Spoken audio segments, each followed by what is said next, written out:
but with a bit of fun too. If it matters to you, we'll have it covered on TV, radio and online. Join the live desk on GB News, the People's Channel, Britain's news channel. So Jubes and Kerr, we tackle the issues of the day with real robust debate, both sides of the fence, battling it out with me in the middle with my forthright opinions and views. And often really interesting things happen because you start with a position and then by the end of the debate you find actually, well, I might not have thought about that one. What we need in this country is 2 new political parties. You should maybe think about doing a 2024 calendar.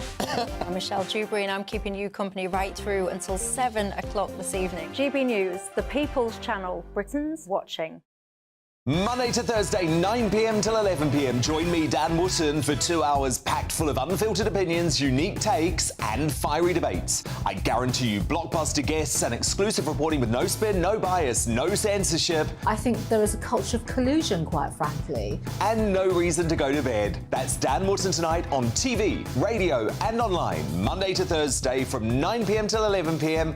only on GB News, Britain's news channel. In a world of dull and predictable radio and TV shows. Oh, hi. On Mark Dolan tonight, we've got big guests. We drill into the big stories of the day. The show adds up to a brilliant listening and viewing experience. Mark Dolan tonight is the most entertaining current affairs show ever, and that's a fact. That's Mark Dolan tonight, Friday, Saturday and Sunday from 9. Only on GB News, Britain's news channel. Like all families, we have arguments every now and then, but actually we agree on what the mission of GB News is, and that's the most fundamentally important thing. GB News provides the kind of platform that lets all voices be heard. We don't hold back. We're free to say what we really think. Just because some people who live in a tiny little Westminster bubble think that their particular story is important, that's not the most important story for me. And often they will be difficult stories, stories that you won't find on the establishment media. Because what people think in the north of England may be very different to what they're thinking in the home counties. We're going to carry on telling the world what life is really like for households up and down the UK. We love to be in your car, in your kitchen as you're having your breakfast. Whatever you're doing, you are part of the show. If it matters to you, it matters to us. Britain's watching. Britain's watching. Britain's watching. We're proud to be GB News, the People's Channel, Britain's news channel.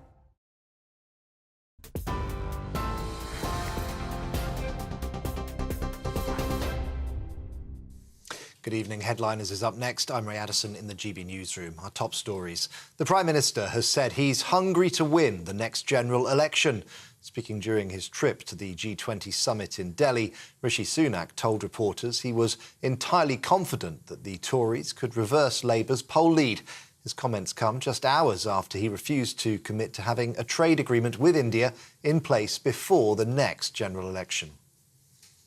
The Met Police has confirmed a sighting of escaped prisoner Daniel Khalif. He was last seen leaving a lorry on Wednesday near Wandsworth roundabout, walking towards the town centre. They're offering a £20,000 reward for information that leads to his capture. They also released images of the chef's uniform that he escaped in. Commander Dominic Murphy is head of the Met's Counter-Terrorism Command. He's urging Khalif to give himself up. My message to Daniel is to give himself up. We will be closing in on you. The public are motivated and trying to find you. We've had excellent support from the media.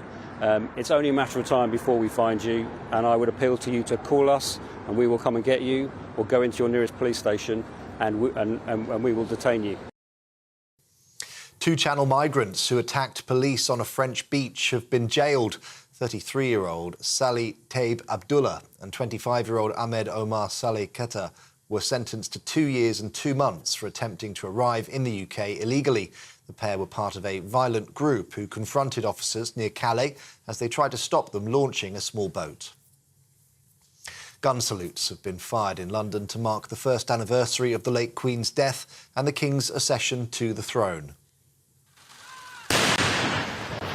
They were held in Hyde Park and at the Tower of London, with soldiers and horses who took part in the state funeral procession, returning for gun salutes in the King's honour. Charles and Camilla attended a private service of prayer this morning in the church near Balmoral, where the late Queen worshipped. The King also recorded a special audio message in memory of his mother. In marking the first anniversary of Her late Majesty's death and my accession, we recall with great affection her long life, devoted service, and all she meant to so many of us. I am deeply grateful, too, for the love and support that has been shown to my wife and myself during this year, as we do our utmost to be of service to you all. And TV comedian and impersonator Mike Yarwood has died aged 82. The Royal Variety Charity announced the news, saying he leaves behind an immeasurable void in the entertainment industry. Mr. Yarwood became a household name in the 60s and 70s with his impersonations of politicians and other public figures. Tributes have been pouring in, with Bucks Fizz singer Cheryl Baker describing him as every impressionist's idol. This is GB News across the UK on TV, in your car, on digital radio and on your smart speaker by saying play GB News. Time now for our Maverick Disruptors. It's those headliners.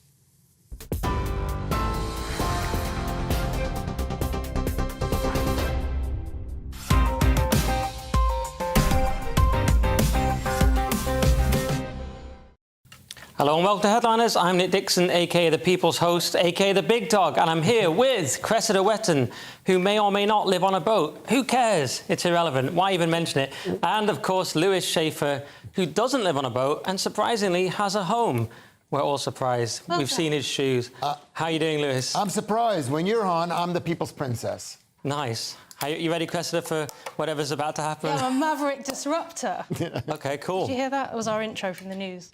Oh, no, I missed that. I was too busy. There's so many things to think of as hosts while you guys are messing about.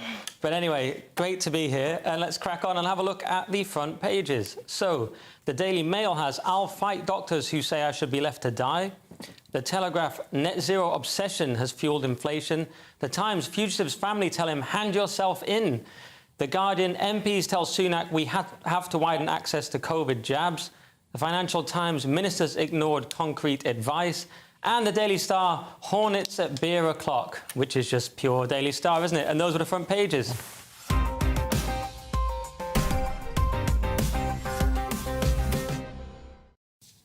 All right, so let's start with the Times, I believe, Cressida. Yeah, "Fugitive's family tell him, hand yourself in." So this is the Daniel Khalif story. This is very exciting. He's escaped. What is he? He's like a spy. He's a real action man. And even his family now are saying, dude, give it up. Just go back. Hand yourself in. Go to a police station.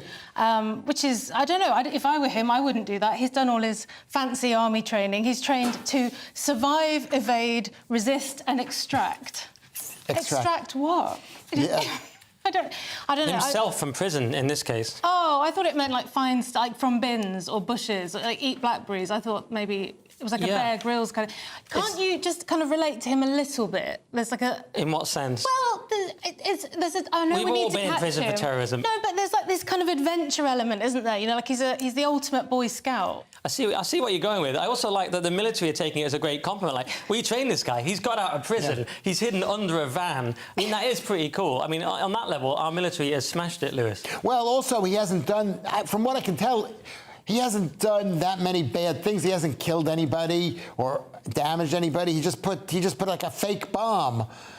He bothered people. He just pretended to bomb, so he should be allowed to escape from prison. You know, when I was a kid, they used to have bomb scares every other day in the late 1960s, 1970s. So, I mean, to me, I'm not saying they should release the guy. Where did you grow up? Just it was during the Vietnam era. That's how old I am. Were you in Nam? I was, yeah. I'll say that I was. If that's going to get the girls, I'll say. We had a bomb scare at our school. Our GCSE mocks. Yeah, pre-ISIS, post-IRA, in that. Who was doing it then? Well, I'm not at liberty to say, but... That's weird. Some boys in our... Anyway, it was an exciting day. All right. So, I mean, what do we think? He popped up at Wandsworth roundabout, wasn't it? And it is pretty impressive. We don't want to make light of it, of course, even though we just have been for about 2 minutes. But we can move on. I'm sort of feeling like you guys might have dried up on all you've got to say about this story. No, you know something? It's very evocative of the great train robbery, and I think that's why it's hitting a nerve subconsciously. No one's mentioned this, but when I hear about this, I think to myself, this is like the movie and the thing that happened back in the 1960s. I've seen the movie. What movie is that? The Great Train Robbery. Okay. Well, some of our older audience will get that They reference. will know. You can tweet me at Lewis Schaefer. You know, they definitely tweet him about everything he said. And next up, we've got The Guardian, Lewis. This story is probably going to annoy you, I think. It is going to annoy me in a way you don't think it's going to annoy me, but MPs tell Sunak we have to widen access to COVID jabs. And what this is the Guardian, which is the chief proponent of COVID jabs. COVID jabs are the drug of choice of the globalists, global elitists, and I don't want to discuss this because it's the COVID, and I'm going to say something that I shouldn't say even today. There's state censorship on the COVID discussion. They're just pushing COVID jabs, and I might say something like, I'm not vaccinated, I haven't had a COVID jab, and I don't think they should have COVID jabs. I think it should be illegal to actually promote COVID jabs. We're dealing with things which we do not know the damage that they can do, and they probably don't help. Well, but I'm not going to say that. No, you can't say it because of reasons discussed. This is probably one of the most unjabbed buildings in the country, so I think you're all right. But I know what you mean with regulations. What are we allowed to say about it now? A few things we could say is, are people going to really accept this again now? I notice in America they're pushing the mask thing. Some people say they want mail-in ballots, the Democrats again. I would never say something so conspiratorial, but some say it. And then you've got the fact that people like Megyn Kelly have just come forward saying she had side effects. Bill Gates admitted the jabs didn't halt transmission in the way that he claims. So these are not controversial things anymore. Cressida, do you think this will take again, this variant panic? I'm glad you brought that up because I don't know what else to say about this. I think that's a great point. I will be fascinated to see who takes up the safe and effective treatment the second time around. I don't think we'll have any more lockdowns. Do you? I feel like people really wouldn't go for that. Do you know what they're going to go into instead? I mean, I wish there was someone here to balance this. But they're going to go into climate lockdowns. You know, under another name, climate restrictions are going to make COVID lockdowns look like a child's play. They're going to be so much worse. Well, do you know what these? You know what the COVID jabs are? As are the masks. As are the asking for lockdowns. They're testing.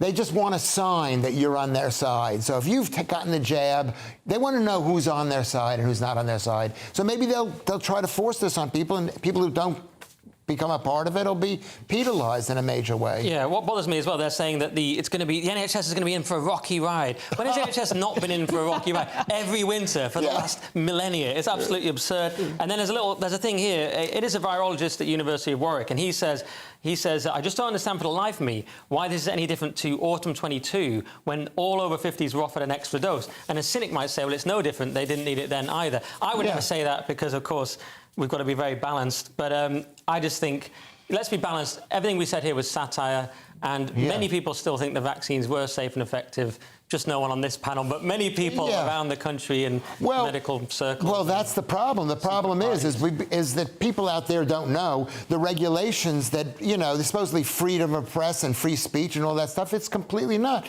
Is that we're not allowed, that they demand this quote-unquote balance. Balance, yes. In every show, in every segment. It's not every show, every segment. But yes, it is. It's every show, every segment, because they got what's his name. I'm going to have to say I'm going to have to disagree with you all night, Lewis. Yes. It's going to get really... You're going to have to. In me is very nervous. I disagree with Lewis, and I think the vaccines are safe and effective, and everyone should go crazy about them. And I want to tell the audience, don't be mad at Nick, because he has to say this. He has to do it. All right, good. We all got in trouble there. Satirical content. Let's move on to the Telegraph now, Cressida. All right, Lord King, net zero obsession has fuelled inflation, which seems a pretty reasonable point, doesn't it? It's obviously an expensive business. The Bank of England has weakened its ability to fight inflation because of the amount of time and effort it's dedicated to net zero, Lord King has warned. And this is following 2021, Rishi Sunak instructed policymakers across Threadneedle Street to support growth and enable the transition to a net zero economy, which you wouldn't traditionally think was the bank's job, would you? No, well, that's what's happening in the world today. Is that they're worried about things that they shouldn't be worried about. It should be the banks. First of all, I'm not even sure that I believe in banks. Who saw that coming? Why do we even need banks? Why do we need a national bank? It's just a tool of oppression. It's a tool of inflation. It's basically turning the money supply, the money. It's it's denying people the right to have their own money. Yeah, well, you're very much taking the libertarian view, and I spoke to a libertarian friend the other day, and he said, why do we need a Bank of England? So that is a view of many. That is a view of many. And yeah, Lord King is arguing that their range of responsibilities, as you indicated, has been massively extended. Yeah. And yes, focus on net zero. It's not necessarily the main problem that they've been focusing on net zero, and that's why they can't solve inflation. But I do agree that net zero is mad. I mean, even Tony Blair agrees with me. He's saying, you know, we're treating it all wrong. We're doing far too much. We should use our financial services to tackle it instead, rather than all this crazy stuff. Did you see the C40 the other day? This loose sort of affiliation of mayors want to propose this thing for 2030. Well, it'll be 44 grams of meat you'll be allowed. Yeah. 8 items of clothing per year, 1 flight every 3 years, and 1 in 5 people will be allowed cars. That's their progressive vision for 2030. Madness, isn't it? Yeah, arbitrary figures. Not ideal. All right, it's mental, but let's go and I'll have a quick look at the Daily Star, Lewis. They've got a very important story here. Yeah, really important story. Can I use your sheet of paper to look at? It's like school again. Have you done your homework? No, I haven't done the homework. Lewis and Cressida, please not sit together. No, because you know what? It's like hornets at beers. Like because I used to watch the Hornet King on YouTube. Have you seen the Hornet King? Sounds it's great. A guy going in and he's basically vacuuming up, killing thousands of hornets by vacuuming them into water. And he says, believe it or not, there are many, many varieties of hornets, and this is a new variety that's coming to England. I think they're from Asia. It came in 2016, to be very strict, because I've done my hornet research before the show, and they started in Europe around 2004. I can't believe I have to learn this stuff. It came to England in 2016, and now it's back again. It's attracted to beer. So for everyone at home, the recommendation is, if it is seen around your pint, abandon your pint. And Is this just a ploy from the gin people that don't want us to... All the selling extra pints people, you know, they send out hornets, then you abandon all your pints, they have to sell you another pint. You have to get a fresh one. Yeah. Okay, wow. Because abandon your pint, because a hornet's been in it or around it. Do you abandon your pint if a hornet... Well, I'm not a beer drinker anymore, so I never have to face it. Yeah, but I think you would abandon it in the first pint, and by the 7th, you might not be no one's abandoning it. It might not matter, I don't know. They're just mushing the hornets in, give me the hornet. Well, at that point, they're not a hornet, they're a beer connoisseur. They're a beer connoisseur, but they have attacked 10 Brits, Lewis. I know you don't care as an American, and that's probably part of your ploy. But they've got a what? They've attacked 10 Brits, these hornets. 10 Brits. Yeah. We've got to push them back. Anyway, that is it for part 1. Bit of fun, wasn't it? But coming up, the India trade deal. Elon Musk gets called evil, and we have some classic bants about the pension triple lock. How could you miss that? What you get for breakfast is something that, if we do our jobs right, you will wake up to news that you didn't know the night before. It's a conversation. It's not just me and Eamon. We want to get to know you, and we want you to get to know us. From 6, it's Breakfast with Eamon and Isabel. Monday to Thursdays on GB News, Britain's news channel. Westminster is going around in ever-decreasing circles, followed by the media. Britain is broken. How on earth did we get into this mess? But more importantly, how do we get out of it? Join me at 7 p.m, Monday to Thursdays on Farage, here on GB News. We will have open, rational debate. We've got to work out how Britain moves forward from this. Join us here on GB News, the People's Channel. Britain is watching. When the news happens, it happens here. And really important breaking news. Breaking news this morning. On TV, radio and online, the news starts here on Britain's Newsroom. All the biggest stories and the answers that you need from across the UK and beyond. Join Britain's Newsroom from 9:30 on GB News. The People's Channel, Britain's news channel.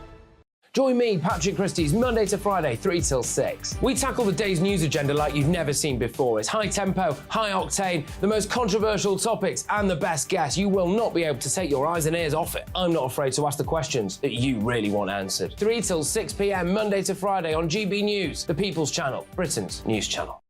People in Britain, they love free speech, but they also love fair play. I don't care if I'm speaking somebody from a trade union, from the Labour Party, somebody from the SNP. And I think the viewers like to see that actually we can challenge one another, but in a positive way. We think we ask the questions that people want to ask, and often we ask the questions that we wanted to ask in Parliament but never got the chance to ask. So join us every Saturday, 10 a.m. till noon on GB News, Britain's news channel.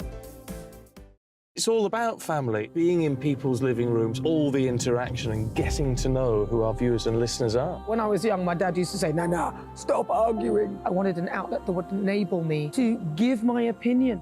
People are going through a really hard time right now, and I know that you don't feel like you're being listened to by the establishment. I came to GB News because it's the People's Channel, and I want the audience to have their say on the events of the day. We're dynamic. We do something different. Democracy shows that the wisdom of the nation is in its people. I get to travel to find out what the story is from a personal perspective. The British people aren't fools. We know when we're not being told the full story. We've got to work out how Britain moves forward from this. It's the best country in the world. The establishment had their chance. Now we're here to represent your views. Britain's watching. Britain's watching. Britain's watching. We're proud to be GB News. The People's Channel. Britain's news channel.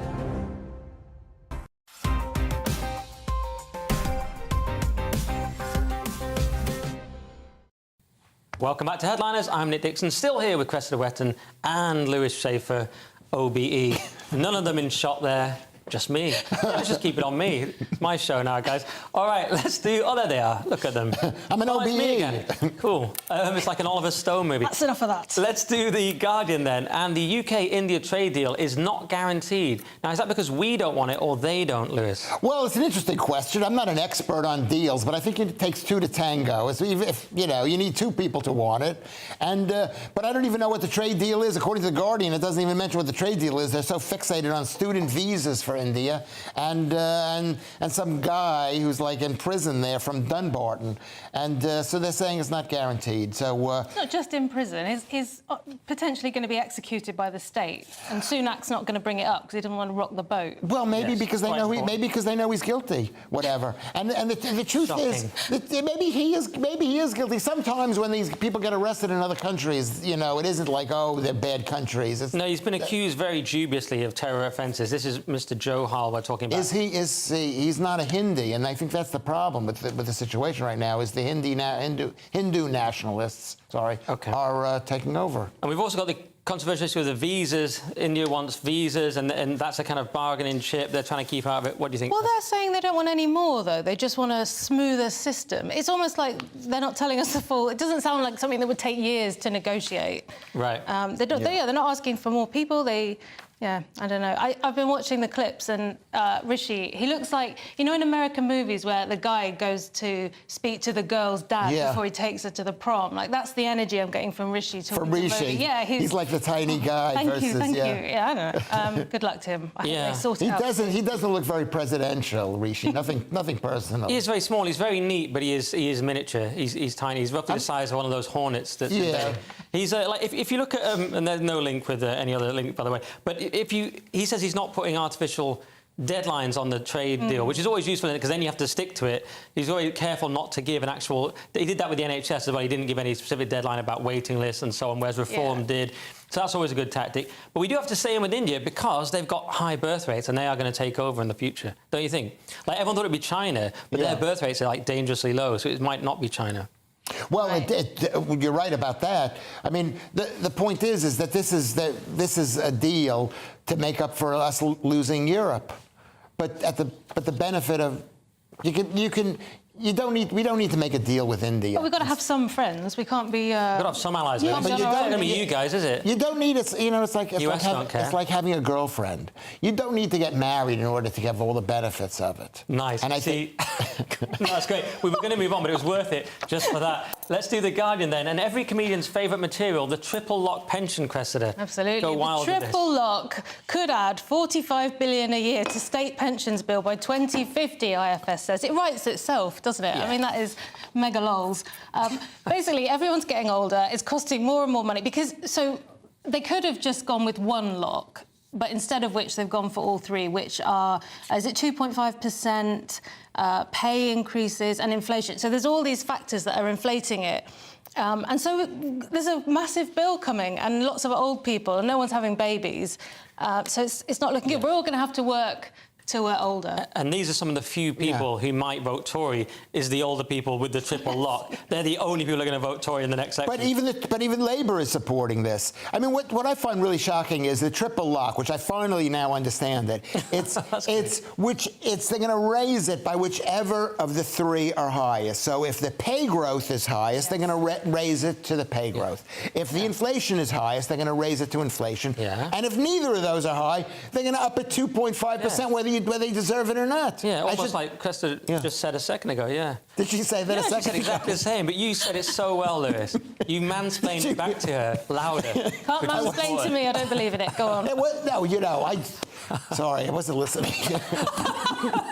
Finally, you admit it. He's told that to so many women over the years. That's really embarrassing, really. But you explained it well, I wasn't listening either, so I just blah, blah, blah, diabetes, like whatever. That's all he said. Gout, diabetes, women. All right, death of love. Let's move on. It's a fun show, though. Let's do the Times. And Police Scotland are deprioritising 101 calls so they can focus on emergencies, like someone being misgendered on Facebook, Lewis. Yeah, this is Police Scotland, and they're getting too many calls. I don't know whether it's crime is broken out tremendously, or like you say, everything is a crime in Scotland. You know, I met my ex-wife there, so that's a crime. And well, I didn't meet her there. I met her in New York, but I fell in love with her in Edinburgh. It was the smell of beer. It just destroyed my brain. Anyway, I love when they say Police Scotland. It's not a name of an organization. It's an imperative. It's a verb. It's go police, please, police Scotland. Scotland needs to someone police it. Yeah, that's my joke. It was a good joke. Yeah. Anyway, they don't call them crimes in Scotland. They call them incidences. Yes, and what's funny is, Cressida, we just did a story the other day, Humza Yousaf, brilliant plan, they're not going to investigate crimes in North East Scotland, so that's already out. Now they're not going to answer the phone to 101, so that's done. But the problem is, it's because 999 calls have gone up so much, they've increased by a quarter. Anyway, what do you think? Well, I think now we know where to go and live if we want to be wrong-uns. And where to live if we don't want to deal with wrong-uns. This can't be good, can it? If we've got Suella saying, look, 200 quid, do them, and these guys saying, anything goes, we're going to have a two-tier system, aren't we? Well, they want to be a separate country, and I'm against it totally. I think we got to learn to get along with each other. We shouldn't have left Europe, and then once we left Europe, maybe it's best. Maybe we should just say goodbye to them. It's not completely lawless, though, because they were very keen to say that 17 homicides, murders, had been investigated in case 17? 17? Yeah. So if it's really important. But apparently it takes an average of 7 minutes and 38 seconds for these calls to be picked up. I mean, they need to get quicker. Yeah. I know, that's like the setup to one of Lewis's jokes. It's, but then they got it down from, it's gone up, hasn't it, from 4 minutes, 9 seconds. So what's happening is, people are now, 999 is so busy, they need to reduce 101 so people can, so I've forgotten myself. But the point is, 101, 7 minutes, 38 seconds. Can I just But 101 is the not serious ones, right? But in London, by the way, this is all still luxury, because in London, no one answers 101. I called 101 when I got my phone stolen off me by two lads on a moped. How? Huh? You didn't have a phone. Anyway. Yeah, no, I called it on a payphone, can you imagine? And they didn't answer. And they say, just send an email. There's a message saying, send an email, and said, didn't reply to the email. And you realise, what am I doing? It's London. Of course no one cares about this stuff. Just like, are you bleeding? OK, we'll come. That's about it. Now, are you bleeding and going to die? Are you going to die? If you're bleeding... a fireman will show up, because they're like, everyone's on strike. A teacher will show up if you're actually bleeding. Anyway, I got quite angry there about nothing. Let's do The Guardian now. This is a good one. And a Ukrainian official has claimed Elon Musk committed evil by limiting their use of Starlink, which he gave them in the first place. I mean, you tried to do something nice, Cressida. I agree. I think that's what it is. Elon Musk committed evil with Starlink order, says Ukrainian official. So, yeah, exactly as you've just said. In the beginning, their, their communication system went down because it's a war. And Elon steps in and goes, I know how to fix that, and set them up with Starlink. But eventually, I mean, maybe he shouldn't have got involved, I don't know. There comes a point where the Ukrainians were potentially going to sink a fleet of Russian... what's the word? Battleships. Thank you. Warships. And at that point, Musk says, oh, no, we'll withdraw, because in his words, he doesn't want SpaceX company to be explicitly complicit in a major act of war and conflict escalation. So now he's being blamed for, the Russians, the Ukrainians could have could have made more of a dent on the Russians? Well, actually make a major dent, but it would have taught the Russians a lesson, and I think this is the lesson that every single country knows is going to learn now, is that in the age of drones, there's no place for battleships or even aircraft carriers. And it would have been actually good for Moscow to have lost all that, because what they're doing in America is they're coming up with the same thing. There's basically battleships are indefensible, and this would have destroyed the fleet. Right, So the problem with drones, as it says in here, is that they lost connectivity and washed ashore harmlessly when they lost Starlink. It's always annoying to lose internet, but especially when you're trying to blow up a submarine. It's a real bummer then.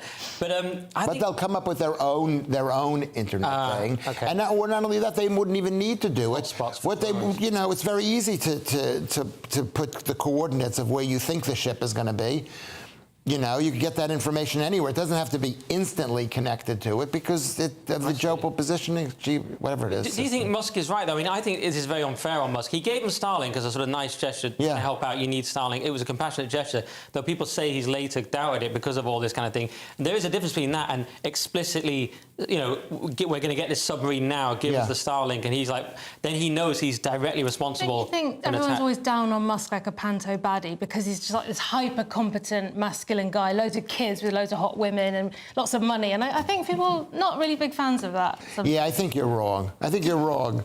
He is all those things. But what he has done, what Elon Musk is doing right now, is he is on the side of the anti-globalist elite.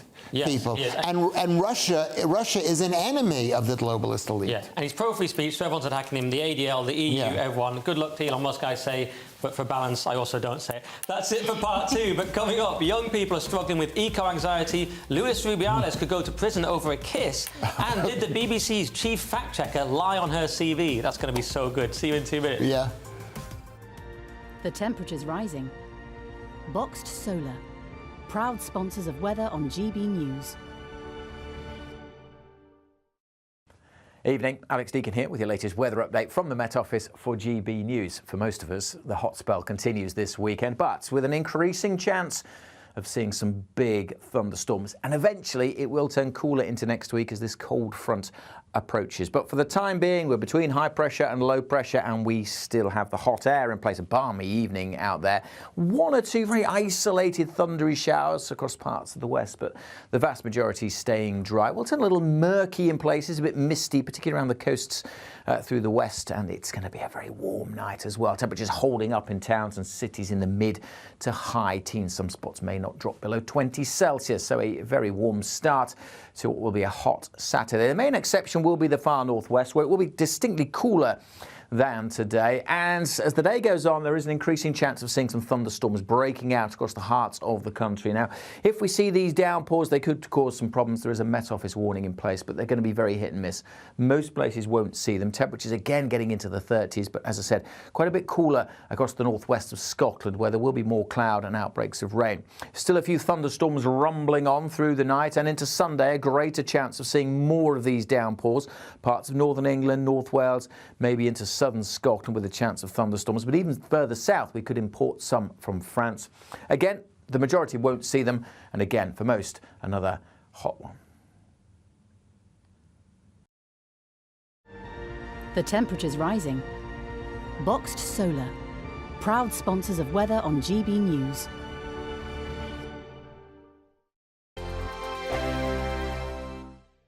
The Live Desk with me, Mark Longhurst. And me, Pip Thompson. It's here Monday to Friday on GB News. From midday, we'll bring you the news as it breaks, whenever it's happening and wherever it's happening, from across the UK and around the world. Refreshing, feisty, but with a bit of fun too. If it matters to you, we'll have it covered on TV, radio and online. Join the Live Desk on GB News, the People's Channel, Britain's news channel. The Jubes and Co, we tackle the issues of the day with real, robust debate, both sides of the fence, battling it out with me in the middle with my forthright opinions and views. And often really interesting things happen because you start with a position and then by the end of the debate you find actually, well, I might not have thought about that one. What we need in this country is 2 new political parties. You should maybe think about doing a 2024 calendar. I'm Michelle Dewberry and I'm keeping you company right through until 7 o'clock this evening. GB News, the People's Channel, Britain's watching. Monday to Thursday, 9 p.m. till 11 p.m. Join me, Dan Wootton, for 2 hours packed full of unfiltered opinions, unique takes, and fiery debates. I guarantee you blockbuster guests and exclusive reporting with no spin, no bias, no censorship. I think there is a culture of collusion, quite frankly. And no reason to go to bed. That's Dan Wootton tonight on TV, radio, and online. Monday to Thursday from 9 p.m. till 11 p.m. only on GB News, Britain's news channel. In a world of dull and predictable radio and TV shows. Oh, hi. On Mark Dolan tonight, we've got big guests. We drill into the big stories of the day. The show adds up to a brilliant listening and viewing experience. Mark Dolan tonight is the most entertaining current affairs show ever, and that's a fact. That's Mark Dolan tonight, Friday, Saturday and Sunday from 9. Only on GB News, Britain's news channel. Like all families, we have arguments every now and then, but actually we agree on what the mission of GB News is, and that's the most fundamentally important thing. GB News provides the kind of platform that lets all voices be heard. We don't hold back. We're free to say what we really think. Just because some people who live in a tiny little Westminster bubble think that their particular story is important, that's not the most important story for me. And often they will be difficult stories, stories that you won't find on the establishment media. Because what people think in the north of England may be very different to what they're thinking in the home counties. We're going to carry on telling the world what life is really like for households up and down the UK. We love to be in your car, in your kitchen as you're having your breakfast. Whatever you're doing, you are part of the show. If it matters to you, it matters to us. Britain's watching. Britain's watching. Britain's watching. We're proud to be GB News, The People's Channel, Britain's news channel.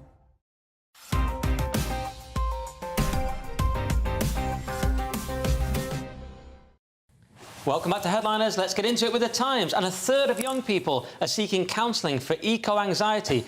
Now, it's very easy to mock them, so let's spend 2 or 3 minutes doing that, Lewis. I am not going to mock them. A third of young people seek counselling and medical help for eco-anxiety. And you can't mock them because here's the Times doing an article about eco-anxiety. It's like or COVID or whatever. They're trying to put people into a panic. So, of course, the kids are going to be upset about this. Everybody's upset. So we've been lied to. Am I allowed to say that? I don't know what you were going to say, but so I don't really know, but probably not. If even Lewis Schaefer stops saying it mid-sentence, it's probably really, really bad. And then I'll be blamed as the host for not stopping you. Yeah. The tone of the way we hear about climate is it's generating hysteria. I feel like they always start at 11 out of 10, and every day there's a headline that says, this is it, it's finally burning. It's like, oh, and so I guess, to be honest, I'm surprised young people aren't starting to think they're not getting saturated with it and calming down a bit. But what I'd like for that to happen is that this woman in the article, and this is the Times, Caroline Hickman, she's a lecturer at the University of Bath. She says it is socially, collectively, and politically caused this eco-anxiety. There is nothing wrong with people worried about climate change. Yeah, she calls it a healthy response. A healthy response. And do you want to know something? Anybody who sets out to make children afraid is a child abuser. This woman, Caroline Hickman, is a child abuser. Now, you see, that's the bit I would have worried about saying, right? I shouldn't say that. Yeah, because no, I mean, it's just horrible. I don't mean it in a bad way. She's probably a lovely person, but what she's doing is abusive. It's abusive.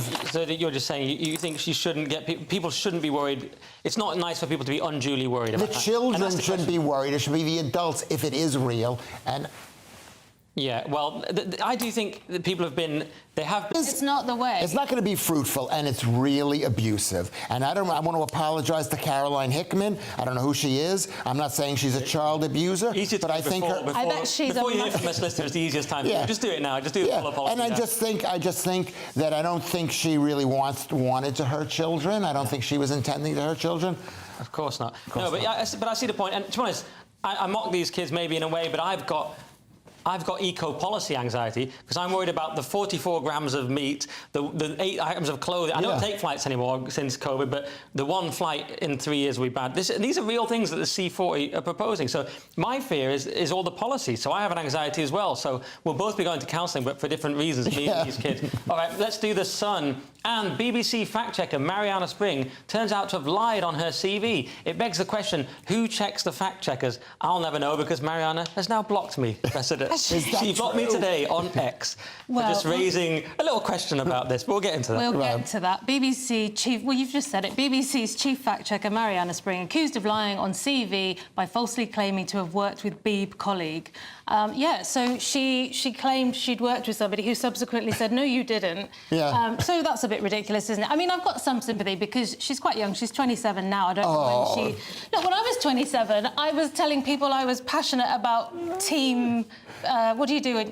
What do you do in admin? I can't even remember. Team building and... Oh, team building. Go-karting and paintball. I'm a people person and I've got excellent communication skills. And, I was saying things like that. Or I was drunk. I mean, it's quite impressive that she's where she is at that age. So it's definitely paid off. Anyway, you got blocked. Yeah, well, we can see my tweet actually now. Do we have the tweet? Oh, there we go. Oh, that's the blocked one. Okay, do we have the previous one that got me blocked? Oh, we don't. What did you say? So in the previous one, all I said was, can we get BBC Verify on this ASAP? Because she works for BBC Verify, but now she needs to be verified. And that was really... That's a funny joke. That's fine. Mariana didn't find it so funny. The problem is, she got some key things wrong about Carl Benjamin. She's got a lot... they seem to get facts wrong, yet they are these self-appointed fact-checkers. Well, how can they get facts right when they are the state propaganda network? And they have... Am I allowed to say that? Yeah, no, it's just you always say it. So BBC stands for Big Brother Communication, so they have a point of view. So any organization that has a point of view is going to get things wrong because they've got a point of view. They're not. BBC is not objective, and this whatever it is, this fact-checking thing is not objective, and Ofcom that regulates us is part of the whole system. So people should stop.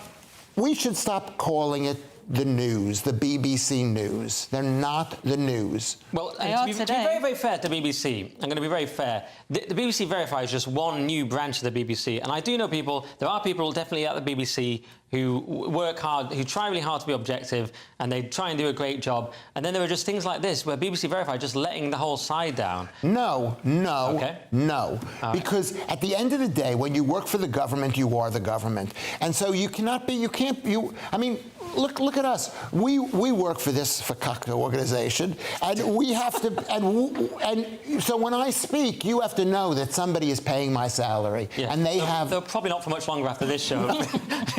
Probably for all of us. Please, I'm kidding. They can tell that I mean. It's a great show, but it is our last. And I'm blocked by Mariana. Even Lawrence Fox isn't blocked. I spoke to him before the show. How am I? Little old me. It's such a sweet person. I bet you're not alone. I bet she's had a very busy day. She's had a busy day. Poor old Mariana. Oh, well, all that'll happen is she'll do another broadsheet article where she says everyone's trolls, they're all wrong, and zero self-reflection from Mariana. That's what'll happen. Let's do The Guardian now with a story about a woman who was penalised for working 1 second longer than she was supposed to. Something Lewis Schaefer is always very careful to avoid. Whoa, wait a second. I am hardworking. I'm very hardworking. You're very hard work. I do believe I'm hard work. Nice, okay.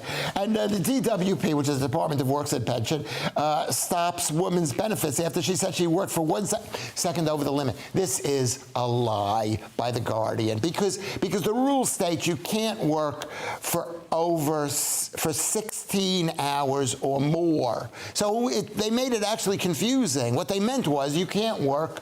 If you work for 16, you can't get it. If you work for 15 hours, 59 and 59, then you can get it. So it's bad communication. I thought the English people were good at communication, but this is screwing this woman on a technicality.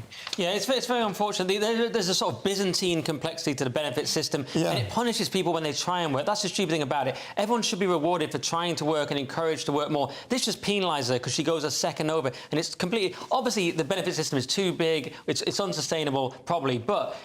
Encourage people to work, don't discourage them with stupid, petty stuff like this. Cressida. Surely this is just like one of those automated mistake, modern world things, isn't it? Yes, but it's still bad. I don't know. Or is it somebody sitting there with a pen No, it's a I'm misunderstanding. a really bored, nasty person. Well, no, you're right. It's you automated hear it. nonsense. Yeah, you're right. But it's still. But why is that policy even in place? If it says 16 hours, you think it's 16 hours. You don't think, oh, it's 15, 59. Yeah. And it turned out she'd work 15 and a half anyway. Right, you would think it. So it's their bad thing. But the point is that as someone who has been on benefits.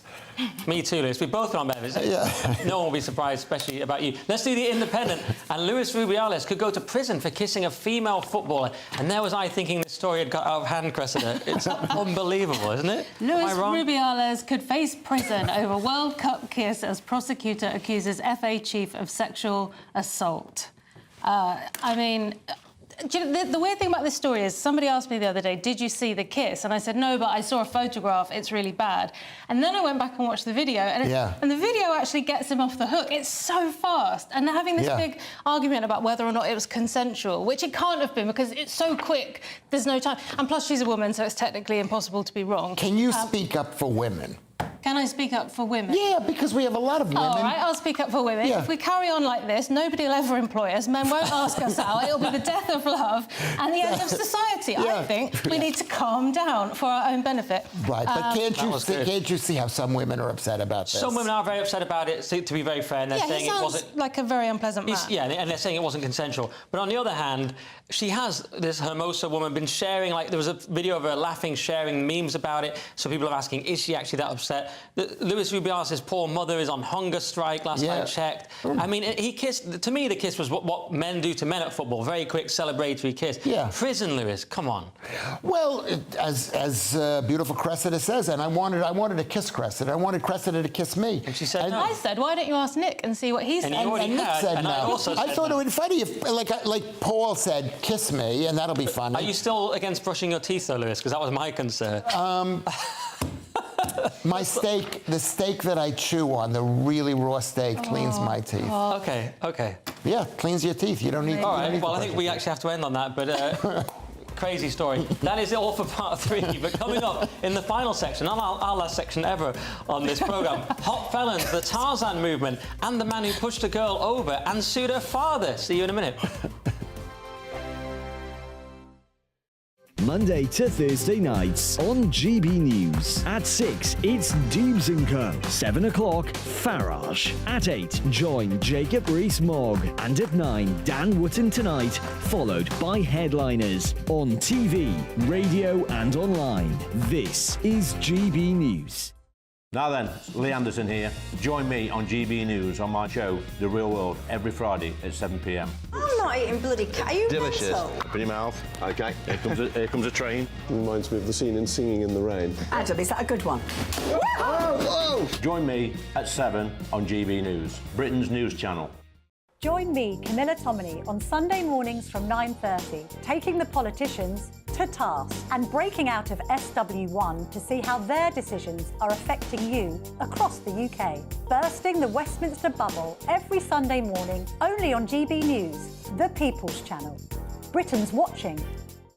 Join us every night on GB News at 11 p.m. for Headliners, which is 3 top comedians going through the next day's news stories, which is exactly what you need, because when the establishment has gone crazy, you need some craziness to make sense of it. So join us 11 p.m. every night on GB News, the People's Channel, Britain's news channel. I'm Andrew Doyle.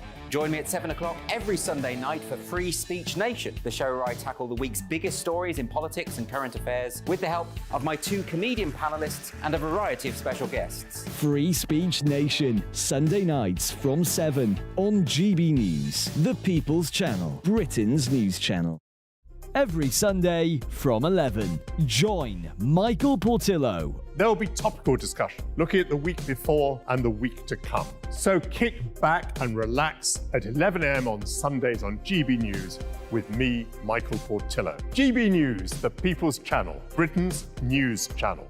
I joined GB News because I was sick and tired of not hearing my views being represented, not just mine, but so many people that I knew and spoke to. I just couldn't get my voice out there. I couldn't say anything. I couldn't do anything. Whatever the narrative was, I kind of had to follow it. GB News is there to provide a voice for those who have been ignored by the establishment media. We think different things, we've got a different style. GB News is here to be optimistic and positive about the future. It's real kind of dynamic and flowing, with the audience very much at the heart of it, like a big family.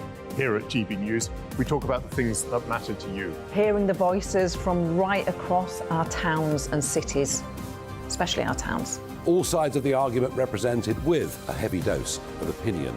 We're on a mission here to make a difference. And the GB News family really is here for you, and whatever time of day you can watch or listen. Britain's watching. Britain's watching. We're proud to be GB News. The People's Channel. Britain's news channel.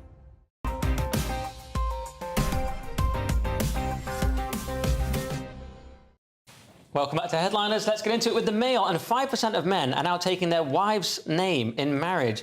I'd like to see that statistic next to the percentage decline in testosterone levels, Lewis. Oh, well, I have high testosterone, but low sperm count and low sperm mobility. Anyway, sorry. Glad sort of we know useless that you've got that. the testosterone in a way. I know it is. I've got drive, but there's nothing. I've got the gun, but I don't have the energy to pick up the gun. Read the story. Give us any take it away. Lewis, can you read the headline for us? Women, more than 20% of younger educated women are refusing to change their names after marriage, while 5% of men now decide to take the wife's name. And this is in America. This is not here. But I don't think this is really a news story, really, because it's like I thought it would be much higher where women are not taking the man's name.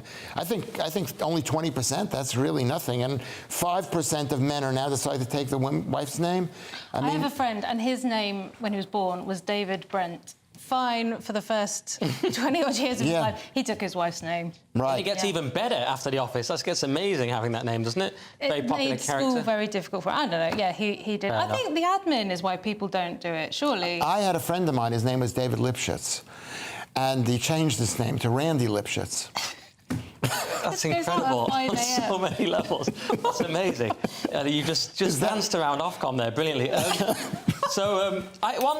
One time I accept the woman keeping the name is for professional reasons if she's like in media and she wants to keep the surname. Yeah. But then again, should they even be in careers anyway? I was going to say something worse. Well, really, marriage is supposed to be about kids, isn't it? And if you have kids, it's helpful if everyone has the same name. It's just easier. It's practical. What do you think, though, Cressida? 5% of men. If a man proposed to you and he said, Cressida, I just love you so much, I want to take your name. Wouldn't you be like, wouldn't you sort of go... No, because it would be my dad. It would be Mr. Wetton. Yeah, you'd get the ick, wouldn't you? I've heard of the ick. I'd wonder why. I mean, I don't know. There's a lot of ifs. I don't know. It's weird. How do you not know that? Of course you know it. If you discuss it, she knows. No woman would want that. I'm taking the man's name. It's like basically you're a simp or a wimp or no, you went taking the woman's name. Yeah, taking the woman's name, right? Yeah, taking the woman's name. Except for my mate who did it for very good reason. Yeah. Okay. Anyway. All right. Well, maybe we should move on from that one. I think we've smashed that. Let's do The Sun. And a cyclist who pushed a child over with his knee has now sued the child's father for sharing the footage. Cressida, complicated. It did get complicated when we were trying to iron it out earlier. Infamous cyclist who kneed girl 5 in back and knocked her into snow wins lawsuit against her dad over viral video. Yeah. So I watched the footage. A cyclist, and cyclists do sometimes have a sense of ownership of all of the highway, don't they? This guy was kind of annoyed. There's a little girl in his pathway, and he goes to cycle around her, and he just kind of gives her a knee and knocks her flying, which is obviously bad. But the dad then puts this footage on the internet, and all hell breaks loose, and the guy has a difficult time. So then the cyclist is able to sue the father for putting the footage up, and it looks like he's going to win. Yeah, but he hasn't won. The point is, this it's confusing because the headline says he wins the lawsuit. There's no mention to the actual lawsuit being done, and the court it says the court will determine in April next year. Yes, he successfully sued him, but you're right, the amount of money has yet Oh, to be the amount of He's money. claimed the amount that his bike costs, because he says he can't go out on that same bike now. Presumably, how can he go out just as the person? Why is it the bike? Doesn't Because he need a people new face? associate him with the bike. I don't get it. But the point is, at the end of the day, this is one of those end of the day stories. Who doesn't want to kick a child in the middle of the road? Lewis Who does? Who doesn't? You know what? It was occasionally? instinctive, wasn't it? If you watch the video, I mean, they are from Belgium. It's like, just get out of the way. He drove past. His knee just came out. He just nudged her just gently onto the ground. She was did fine. do a bit of a dive. Yeah. I don't She know. was fine. I think the right amount is £250. It makes me think of You've Been Framed. Do you remember that? Yes, I do. Lewis didn't know what it was, but it's a perfect You've Been Framed video. How am I supposed to know? I'm not from this country. In America, it's called You've Been Sued. All right, let's do The Independent with a story about the Tarzan movement, which is people pretending to be apes. I mean, whatever at this point, Lewis. World, it's fine. Exactly, whatever. It's like it's called the chimposter syndrome, which is like imposter but with a chimp. Is the key to inner peace? Is the key to inner peace pretending to be an ape? And this is in The Independent, which isn't really a newspaper. They're too lazy to even print a newspaper. They're just online. I don't know why we're including them. Why are we including them? Anyway, okay, we'll include it. It's called the Tarzan movement, and this guy who's he's from Cuba, moves to Spain, and he wants people to get on all fours and to act like monkeys. And it must be a really slow news day if this is... No, I think this is like the way society's going. It's all about dropping out and getting away from the rat race. And then you read that he's a hit on social media and he's got 200,000 followers, which is so spiritual. I would have fallen for this hard when I was 16. I would have been like, oh, this guy's so cool and so different. Oh, wow. Now amazing. Would you have accepted if he'd have taken your last name? He sounds like the kind of guy that would, to be honest, despite the aping around. All right, well, maybe it's harmless. They seem happy with it. Let's do the Telegraph. And if you've ever wondered how serial killer Ted Bundy had a steady girlfriend, this story might help explain it, Cressida. The guilty pleasure of women who can't resist a hot felon.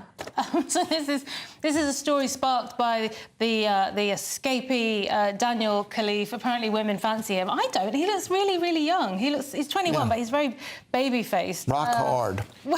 Apparently, you'd have to be to stay under that van. So apparently women like a bad boy. Yeah, they like. Well, apparently, of course, I am. Well, I am. People know me. They think, oh, this is a nice little Jewish boy from New York. They know there's something wrong with me. They know it, and that's what they like. Every time I've tried to be nice to women, I was nice to the mother of my children, at least I tried to be, and she hated it. Women like what's his name? They like... Well, this guy, apparently, but I can't see it. It's like generations before, they find themselves attracted to the sort of dodgy blokes their mothers warned them about, and their fathers would drown in a bucket given up. Because... We've got to go. They probably like people behaving a bit aloof and a bit cool. I don't know. I've just ended on something vaguely misogynist. We've got to go. That is the show. So let's have another quick look at Saturday's front pages. So the Daily Mail has, I'll fight doctors who say I should be left to die. The Telegraph, net zero obsession has fueled inflation. The Times, fugitive's family tell him, hand yourself in. The Guardian, MPs tell Sunak we have to widen access to COVID jabs. We discussed that in depth. The Financial Times, ministers ignored concrete advice. The Daily Star, of course, has Hornets at beer o'clock. And those were your front pages. That's it for tonight's show. Thanks to Cressida and Lewis. Headliners is back tomorrow at 11 p.m. I think Andrew is back with Bruce Devlin and Lewis again. If you're watching at 5 a.m, then stay tuned for breakfast. But for now, for me, it's good night, good morning, and God bless. Was I too? A brighter outlook with Boxed Solar. Proud sponsors of weather on GB News. Evening, Alex Deakin here with your latest weather update from the Met Office for GB News. For most of us, the hot spell continues this weekend, but with an increasing chance of seeing some big thunderstorms, and eventually it will turn cooler into next week as this cold front approaches. But for the time being, we're between high pressure and low pressure, and we still have the hot air in place. A balmy evening out there.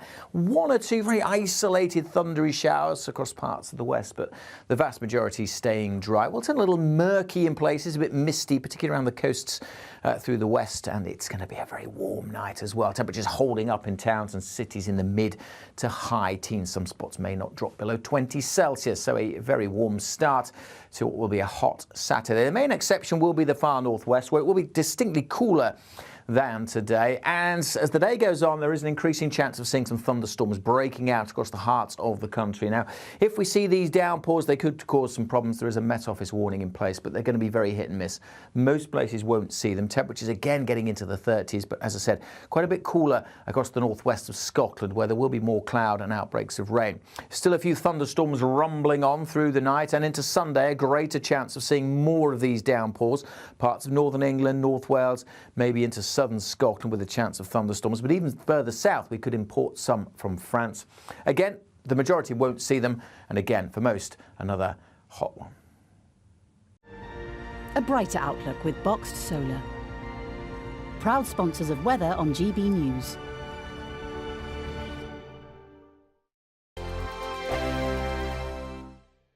What you get for breakfast is something that, if we do our jobs right, you will wake up to news that you didn't know the night before. It's a conversation. It's not just me and Eamon. We want to get to know you, and we want you to get to know us. From 6, it's Breakfast with Eamon and Isabel. Monday to Thursdays on GB News, Britain's news channel. Westminster is going around in ever-decreasing circles, followed by the media. Britain is broken. How on earth did we get into this mess? But more importantly, how do we get out of it? Join me at 7 p.m, Mondays to Thursdays on Farage, here on GB News. We will have open, rational debate. We've got to work out how Britain moves forward from this. Join us here on GB News, the People's Channel. Britain is watching.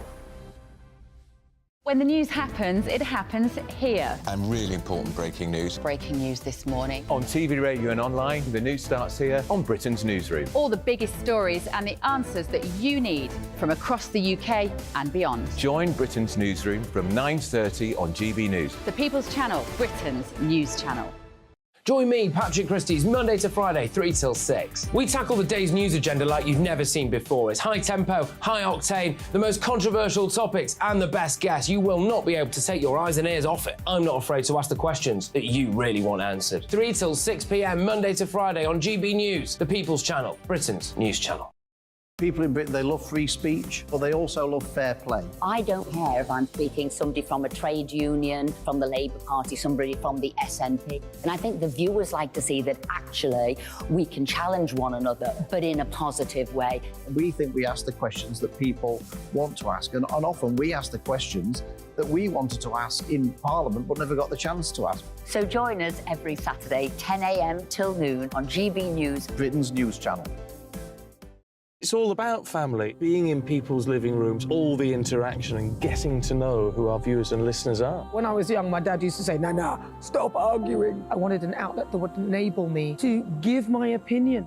People are going through a really hard time right now, and I know that you don't feel like you're being listened to by the establishment. I came to GB News because it's the People's Channel, and I want the audience to have their say on the events of the day. We're dynamic. We do something different. Democracy shows that the wisdom of the nation is in its people. I get to travel to find out what the story is from a personal perspective. The British people aren't fools. We know when we're not being told the full story. We've got to work out how Britain moves forward from this. It's the best country in the world. The establishment had their chance. Now we're here to represent your views. Britain's watching. Britain's watching. Britain's watching. We're proud to be GB News, The People's Channel, Britain's news channel.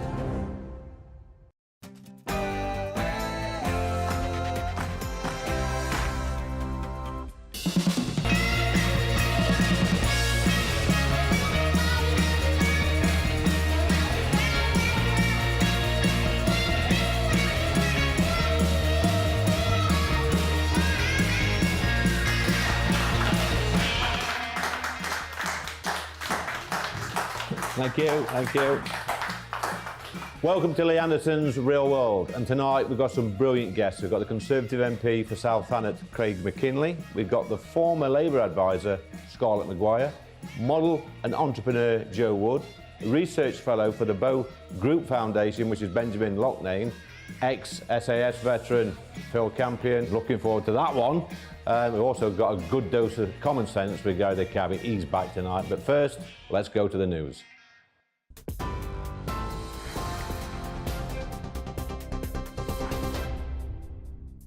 Good evening, I'm Ray Addison in the GB newsroom. Our top stories. The Met Police has confirmed a sighting of escaped prisoner Daniel Khalif. He was last seen leaving a lorry near Wandsworth roundabout and walking towards the town centre. They're offering a £20,000 reward for information that leads to his arrest. They also released images of the chef's uniform that he escaped in. Commander Dominic Murphy is head of the Met's Counter-Terrorism Command. He's urging Khalif to give himself up. My message to Daniel is to give himself up. We will be closing in on you. The public are motivated and trying to find you. We've had excellent support from the media. It's only a matter of time before we find you, and I would appeal to you to call us and we will come and get you, or go into your nearest police station and we will detain you. 2 Channel migrants who attacked police on a French beach have been jailed. 33-year-old Salih Taib Abdullah and 25-year-old Ahmed Omar Saleh Qatar were sentenced to 2 years and 2 months for attempting to arrive in the UK illegally. The pair were part of a violent group who confronted officers near Calais as they tried to stop them launching a small boat. Services have resumed at the Channel Tunnel after explosive experts inspected a suspicious vehicle. Police say the incident was not linked to the search for terror suspect Daniel Khalif. There are still queues at border controls in Folkestone, with holidaymakers being warned to expect longer than usual waits. The Prime Minister says a free trade deal with India is not a given and not top of his agenda ahead of the G20 summit in Delhi. Rishi Sunak is expected to encourage India's PM, Narendra Modi, to end his policy of neutrality to Russia. He'll also urge world leaders to address the war in Ukraine. He's refused to commit to having a trade agreement in place before the next election. And gun salutes have been fired in London to mark the first anniversary of the late Queen's death and the King's accession to the throne. They were held in Hyde Park and at the Tower of London, with soldiers and horses who took part in the state funeral procession, returning for gun salutes in the King's honour. Charles and Camilla attended a private service of prayer this morning in the church near Balmoral, where the late Queen worshipped. The King also recorded a special audio message in memory of his mother. In marking the first anniversary of Her late Majesty's death and my accession, we recall with great affection her long life, devoted service, and all she meant to so many of us. I am deeply grateful, too, for the love and support that has been shown to my wife and myself during this year, as we do our utmost to be of service to you all. This is GB News across the UK on television, in your car, on digital radio, and on your smart speaker by saying, "Play GB News." Let's get back to Lee Anderson.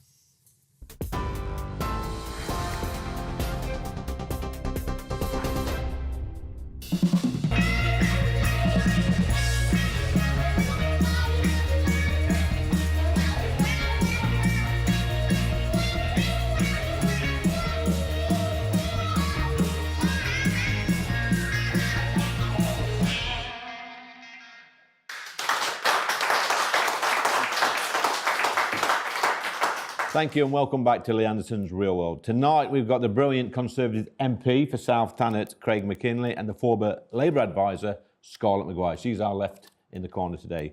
Craig, ex-accountant, ex-tax advisor before he came into Parliament. We see a lot of people on the left, especially the Labour Party, target the wealthy and the rich. I was one of those many years ago that say that they should pay more tax. Now, simple maths, I did some calculations earlier.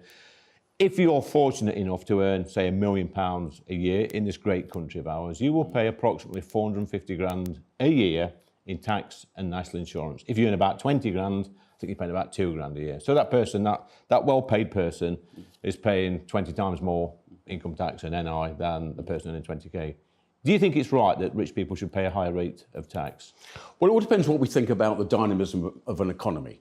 You know, wealthy people can be fleet of foot internationally. They can go to other parts of the world, make their investments. I've always been an adherent to the Laffer curve economics. I met Art Laffer just a few years ago. And I think there is a sweet spot for tax because going into business is risky.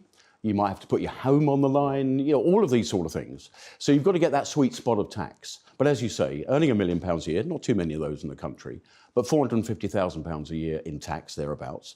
But it's more than that, because if you've accumulated wealth during your lifetime, you will then face a very, very big wealth tax in form of an IHT charge of 40%. And then there's capital gains taxes on the way and all the rest of it. I mean, we have now got the highest tax take of a government in 70 years, and that doesn't give me any pleasure. If you've got that sort of wealth, I don't like to bash rich people like I used to. If you've got that sort of wealth, you're obviously spending more in the economy as well, and that's getting taxed as well. Well, of course, you've got VAT, all of those type of things. You're likely to be buying more things in life, and so your VAT take out of what you've got left, out of your post-tax income, is going to be spent in the economy quite widely as well. But you put all the taxes together in this country, they're pretty stiff. I want to bring the left in the corner in. Scarlett, rich people, are they paying their way in this country, or should they pay more? I actually think the tax system isn't fair at the moment. At the moment, if you're employed, you pay much more tax than if you get capital gains tax. So if you have shares, if you're a landlord, if you get money like that, you pay a much lower take of tax than if you're just employed. And I think the tax system should be fairer. Well, the reason capital gains tax has always been slightly lower generally than income tax is because there's risk associated. If you're in PAYE employment, there's very little risk. But if you have a property or investments, or you've started a business, the tax take in capital gains is usually less to reflect the risk. Because if you take that risk or take too much tax, people will not take the risk and they will not invest. It's as simple as that in my view. So, Scarlett, I mean, I think Craig makes a fair point. People, wealth creators, the richer people do take risks. Like Craig said earlier, people's houses and sometimes a business is on the line. Also sleepless nights, they have staff to pay, etc. I'm actually just talking about capital gains tax. Okay. I'm talking about when you sell shares and when you get money from shares, and lots of people don't take any risk on shares. I mean, it's an investment. They already have the money. That you pay less than if you work for a living. You pay as you earn, and I just think it should be fair. I think that if you go out to work,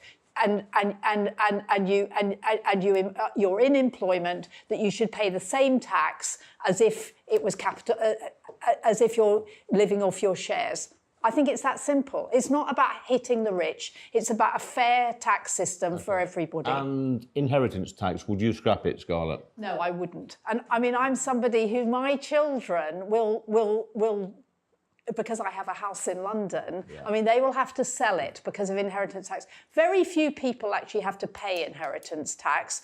I think it's fair. I think it's incredible. I think it's fair, and it's never going to go. On that note then, Scarlett, would it be fair to have an opt-in, opt-out on inheritance tax? Tick a box to the HMRC, say, I agree to pay it, or I don't want to pay it. Well, then you might as well have an opt-in, opt-out on any tax at all, and obviously people aren't going to pay it. I think inheritance tax only hits you when you're really quite well off, when you've got a lot to do. And so most people in this country do not pay inheritance tax. Okay. We're going to move on to a different subject, Craig. So you made some comments a few weeks back I think it was in the Express, where you said that illegal migrants coming over the English Channel. Let's be clear, they are illegal migrants in my mind. They're not genuine asylum seekers, because I've been to France, I've seen it firsthand. You said they should be put on a Chinook helicopter. I don't know how many people a Chinook holds, but you said they should be put on a Chinook helicopter and sent straight back to France.